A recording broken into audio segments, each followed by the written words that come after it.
How's it going, everybody? What a great treat we have today. Today we're talking about volunteers and people that really make a big difference at our school. So excited to introduce these three incredible people that make our school better. So we have right here, we have Mary Kate Baker. Mary Kate, you got some kids at Creekside? I do. I have one in second grade and one in third grade. What are their names? Jack is in third and Addie is in second. Oh, Jack, that kid's tasty. Sometimes I chew on his leg. Is that weird? Not at all. You're a shark. Perfect. And then who do we have over here? We have Kim Olenek. How's it going, Kim? Good. How are you, Sharky? I'm fantastic. I'm wearing this new shirt. It's a little uncomfortable, but I do like tie-dyes. Looking good, Sharky. Kim, you have kids at this school too? I do. I have a kindergartner and a fifth grader. And they got names? They do. Tyler and Dylan. Oh, welcome, Kim. And then who we have over here? We've got Chrissy Broad. Hi, Chrissy. Hi, Sharky. And you got kids here? I do. I have a sixth grader named Riley and a third grader named Parker. Great, awesome. So, Mary Kate, we're gonna start with you. Hi, Mary Kate. What do you do for the school? So I'm board president of Creekside Charter Management, or also CCM, as you'll hear us called. And we provide strategic oversight for the board and work closely with the executive director, Jeff, on meeting our mission and vision goals for the school, as well as keeping us financially on track. So you get Jeff paid, right? I do. I work with several other board members, which you'll meet later on, and they'll introduce themselves along with their children at school, so you'll get to meet them. But we're a great team, and we meet every Monday, the first Monday each month, so you're welcome to join anytime. Awesome. So what are some of your initiatives this year that you're working on? Sure. So we have the annual fund drive that's coming up in October. So you'll be able to hear from us. It's a fund drive that we do every year, and we like for the community to join and donate as much as they can to the school. And the fund drive is our fall fundraising event. We also have a spring fundraising event that Chrissy will tell you more about in May. But the fall fund drive event is really for teacher salaries, to hit on the gap that we have in our salaries compared to TTUSD. And so we're really excited to have as much participation from as many family members as we can this year to help our teachers and make sure that we can pay them as much as we can with the increase of living in Tahoe and what they face from a deficit from a salary perspective. So we're excited. So you're not using it for shark food, you're using it for teacher pay? For teacher pay, you got it. Mr. Sorry, Jeff, Stacey. you told me that it was for me. No, it's for teachers. The cost of living here is so expensive, and teachers actually only make about 85 cents on the dollar compared to the local teachers. So we really are trying to increase salaries for everybody here, Sharky. Oh, that's ridiculous. I really need more food. Well, I'll just eat some kids. All right, thanks. So thanks, Mary Kate. Let's go over to Miss Kim. Miss Kim, what do you do here for the school? Good question, Sharky. So, Sharky, what I do, I am the PTO board president, and what we do for the school is that we are here to help enrich and support the students here at Creekside, as well as build community connections. So, among some of the things that we do is some programming, like our Friday enrichment programming that we have going again this fall, Pizza Thursday. We also bring in some assemblies, as well as help subsidize field trips, just to make the school even that much greater for the kids. We also focus a lot on community and collaborations, and really try to engage everyone we can to participate and volunteer, if as much or as little as they would like, and often have a fall social event and a spring social event to help bring the communities together. So if you have any ideas or suggestions, we welcome everybody. We meet every first Tuesday of the month via Zoom, and so keep a lookout for that Zoom invite, and hopefully if you have a great idea that you want to share and bring to the school, we welcome that, and hopefully we can make that happen. Well, hello. Yeah, film me. Thank you. That sounds a lot more fun than what you do, Mary Kate. So true. It's so true. So basically, you're in charge of making the kids have a lot more fun, Yes. and you're in charge of firing Mr. Jeff from time to time. That sounds about right. Yeah. Wow. PTO is definitely way cooler. Let's be honest about that. Thanks, Kim. So anybody can do enrichment. Yes, anybody can sign up for enrichment. It's optional, so if you don't feel like you would like to sign up, that's fine. Pizza Thursday as well is optional. We figured it was a good chance towards the end of the week to give parents a little break about packing lunches, and also a great opportunity for parents to volunteer and be outside and help just serve pizza for the kids and be on campus. And do you guys give money for like things like assemblies and doing stuff like field trips and stuff like that? Is that what you guys raise money for? Yes, we sure do. So we hope to bring in a lot of great assemblies. It's a little limited due to COVID, but we like to bring in as much as we can and help support within the classroom as well. I mean, I don't really understand why you need 2 boards. That seems sort of silly, but basically I get it right now. So we got the CCM board and Mary Kate. They basically monitor the school to make sure everything's going okay. And you guys make the school more fun for the kids. Yes. I would say Awesome. that's pretty accurate. Yeah. Okay, perfect. But yours costs a lot of money. Mine does. Because in addition, we're also trying to expand our campus in the future, establish a permanent home for us, add more buildings. And so there's a lot of strategic planning that's going into that as well with our relationship with SQUA in the future. So it takes a lot of effort and funding. And so I appreciate both of the ladies here who help bring that together for us as well. Did you hear that? We're getting an aquarium. Awesome.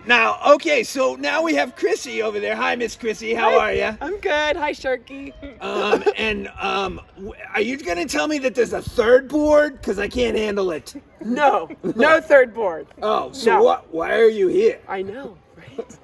I sit in between Mary Kate and Kim as the new gala committee chair, and I plan all the parties. That's fantastic. But why are you making me wear this T-shirt? I got this T-shirt. It says "Dare to Dream." I don't get it. I thought this was Creekside Charter. Shouldn't it say Creekside Charter? Well, actually, Sharky, it does say Creekside Charter on there somewhere, I believe. Yeah, right there. Oh, well, you can barely see it. It says Dare to Dream. What is the point of Dare to Dream? Can you talk a little bit about that, Miss Chrissy? I sure can, Sharky. Dare to Dream is our gala. It's happening on Friday, May 20th, right here in the Valley. It's going to be at OVL, so please save the date for that. And the name Dare to Dream comes from the concept around The Wizard of Oz, because somewhere over the rainbow, if you dare to dream, your dreams may someday come true. And we have big dreams here for Creekside. We have big plans for expanding the campus, enhancing our faculty and staff, adding additional enrichment programs. And so Dare to Dream invites all of the Creekside community and beyond to help us get to those big dreams. Oh, thank you so much. Now I get it. I actually really like it now. Oh, look at that shirt. That's so nice. Dare to dream, everybody. Dare to dream. Okay. Hi, my name is Emily Williams. I've been on the board for 3 years, and my daughter Juniper is in 4th grade. Hi, I'm Kiki Campbell, and I have 2 kids at Creekside. Portia Campbell, she's in 3rd grade. Adele Campbell is a kindergartner, and I've been a board member since 2020. Hi, I'm Megan Williams, and I have been on the Creekside board since 2019. I am the lucky mom to Kai Williams in 1st grade and Finn Williams in TK. Hi, I'm Libby Taub. I've been on the board since last winter. My 3 sons go to Creekside. We're super happy about that. I have Zev in 1st grade, Eitan in 3rd grade, and Avi in 6th grade. See you around school. Hello everyone, my name's Gerard Fennick. I've been a member of the Creekside board since before some of your kids were born. I joined the board in 2015. I have two sons. My eldest son, Jean, is a graduate of Creekside, now a junior at North Tahoe High. My younger son, Francois, is in 5th grade. Hello, Creekside. I'm Aaron Sturm and have been on the Creekside board since 2018. My wife and I have a daughter, Sierra, who is in the 6th grade and has been at Creekside since kindergarten. Oh man, that was fantastic. We're so lucky to have such great volunteers on our board. They do so much work for the school. It does leave me with one burning question though. What does that Mr. Jeff do all day? That guy just sits around all day. He's such a loser. Well, that was a great intro from Sharky. Thanks for calling me lazy, Sharky. Boy, man, he's so hard on me. I just don't get it. You know, my role here is really to set the vision. And one of the things that is so difficult about the pandemic is that I really enjoy back to school night. I like speaking in front of this wonderful community and talking about who we are as a school, as a community, and where we're headed. I look forward to doing that within this presentation, and hopefully you'll find it informative. I'm excited to talk about the Creekside difference. Number one, relationships really matter. We don't just say it, we mean it. When your kid shows up at school, we know that the key to their success is feeling connected here at school. Number two, a lot of schools will say, you know, we make decisions based on what's best for kids. We don't make decisions that way. We see that we're here for kids. They're the byproduct of our decision making. But often that means making, well, what is the best decision for teachers so that they can be successful? Or what is the best decision for parents so that they can be successful with their child at home? What's the best decision for our landlords so that we can continue to be here? I mean, those are some of the decisions lenses that we look at to put your child in the best possible position. So I like to say we harness the power of our community to propel kids forward. We want your ideas. We want to embrace new. We want to embrace that change. And then lastly, we're small enough, and it's one of the great things about choosing a charter school is that we really are going to know your kid, and we're going to address the needs of your individual kid. Obviously, there's some reason within reason to that. We do have 22 kids in a classroom. Our teachers can't have 22 different lessons, but we can know your kid, and we can differentiate to support them the best way possible. It's working. Quite frankly, we're crushing it. We have some of the highest test scores in the state. Our internal scores are also very strong. Our kids are doing really well. A couple years ago, we were listed as a California Distinguished School. We're top 1% in the state of California. And the trend, which is really exciting, is that our scores continue to improve every year. It's one of the reasons why some of these outside organizations have ranked us so high. This is really exciting that we are now the #1 best public elementary school in Placer County. Last year, our test scores to have 90% in English language arts and 84% in mathematics, certainly the highest scores that we've ever seen, showing the power of in-person instruction in the state of California. We were one of the only schools that opened last year, certainly the strongest scores in all of the Tahoe area, if not the state of California. Really excited about them. But for me, again, the test scores are just simply a byproduct of that relationship-based approach and kids wanting to do well. We don't ever sit with kids and say, we want you to do better on the CAS tests. Instead, we engage students in their strengths and weaknesses, and as a result, their scores go up. I want to talk for a minute about mountain values. To me, mountain values and living in a mountain community comes down to one word, and that word is balance. And it's that balance between challenging our students at a really high level and also recognizing what's around them, looking at the opportunities that exist to connect not only with nature and this ski mountain that we sit at the base of, but also the community in general. Those two things, they don't have to be opposite with one another, but rather they should come together and form who we want our children to be. At Creekside, you're going to get a strong core education, but there is that word core in there. We cannot offer every single program, especially with Independent Study Fridays. We're only on campus Monday through Thursday. We also don't want to over-challenge our students. We want them to have that flexibility to do other things with their families. That's that point number 2. We want them to be able to travel and experience the world and to balance, again, the high-level academics with also those outside experiences. Part of that is connecting with the community, and that means the parents being part of the kids' lives here, even if it's not your own child, and obviously children also connecting with different programs in the area. Really excited about our new program that we have this year, this place-based service learning taught by Miss Kathleen in the upper grades. And getting kids out into the community more so that they can represent our school, but also they can absorb some of the values that are out there from some of the nonprofits and other organizations in our area. So I sort of mentioned this, but it is about that shifting into the community mindset. You can really influence your children's friends, and in return, they will also influence your child. The importance of mentoring other people's kids, it's obviously my life work, but I would challenge all of you, be role models in our community. Get out there, do what's best, do something what's best for our community, and as a result, your kids will certainly be rewarded by that. We want, like I just said, we want that challenge for our kids, but we also want them to enjoy and living their best life in the mountains, and we'll hope you will embrace that as well.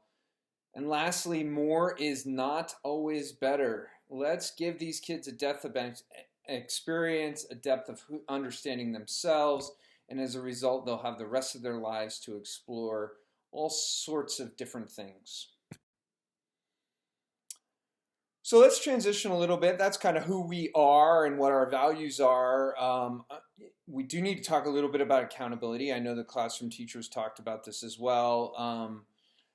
The new laws have changed quite a bit over the summer. The legislature has made it very clear that they are not in favor of non-classroom based programs.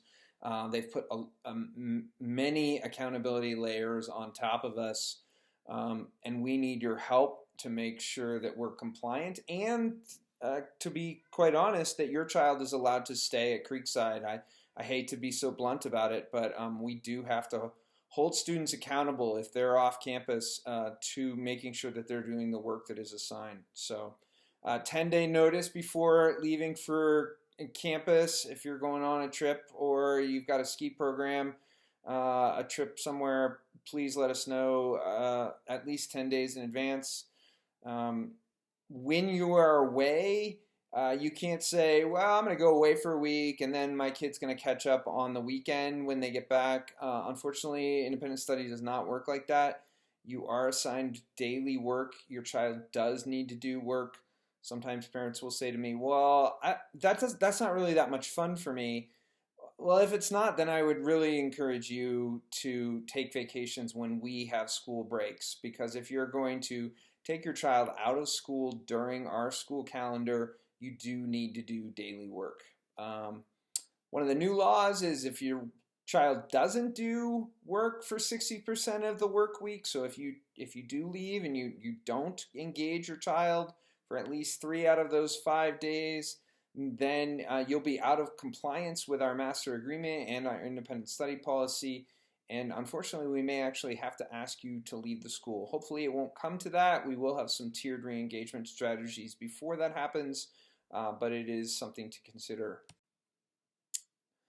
The state has required us, again, I'm not in favor of it, but they've required us to offer a synchronous instruction all 5 days of the work. And so we have done that by adding a half an hour Zoom in most classes on Fridays for our homeschool families. They're doing that every day. It is completely optional, although they have passed a law saying that we do have to notify you if your child doesn't attend one of those synchronous instructions, which I find a little bit frustrating, but we will be in compliance with the law. And then lastly, failure to complete 6 assignments in any learning period will trigger our tiered re-engagement strategies and also could make it so that your child cannot attend an independent study classroom. Okay, back to something a little bit more positive, something I'm really excited about, which is our local control and accountability plan. That's the state name for essentially our school improvement plan. This year we have 4 buckets that we're looking at improving. Number 1 is connecting to the environment. That's the base of our plant down there. And then up top we have serving all learners. That's about professional development, providing intervention services, after school support, after school extension programs. We have a new teacher for that, Miss Emma Sheedy. Excited to have her on board to help with that, serving all learners. We have a brand new social emotional learning program called Change Makers in the younger grades. The older grades are doing restorative justice. That's that building student character. So we are excited about that. We also have some new classes. Miss Monica is going to be teaching the K-4 multicultural education. We have art classes. We also have a place-based instruction, which I mentioned earlier. And then lastly, it's about improving our internal systems, making sure that we're more transparent about what we're doing, having our office systems run a little bit smoother, and then also improving our independent study model, which was one of our goals even before the state passed all these new laws. So we're excited about our LCAP. You can see these signs and explore these around school. Every classroom has one of these LCAP posters in there, so we encourage you to look at it. Hi, Jeff Kron's public service announcements. We'll get right through this. Number 1, read the notices. I know it takes a ton of time, but we want you to read them. It's so important. The families that read the notices have kids that are more engaged. Families that are more engaged, they like the school more, more willing to get involved and set an example for their kids. Which leads us to number 2. Please, please, please get involved. If you see something in a chat or the teachers asking for help, this is a great opportunity not only to help our school, but also set an example for your kids, modeling for them that you are a part of the community. Number 3, kids do not need a phone. Sometimes people say, oh, it's safe. I need to know where my kid is. It's much safer if they have a phone. Actually, that's not necessarily true. The mental health impacts of having a phone are quite well documented, and so it's a concern. Please look up Wait Till 8th organization. It's a nonprofit that suggests that families should sign pledges and not buy your kids' phones until 8th grade. I highly recommend it, and I think kids will be happier here if they don't have a phone. If you're really worried about them on the ski hill, there are flip phones, etc. Please, like I talked about earlier, embrace mountain culture, be happy, find balance, and be open to change. Struggle is okay for kids. We want kids to struggle, and we want them to find that balance between struggle and fun.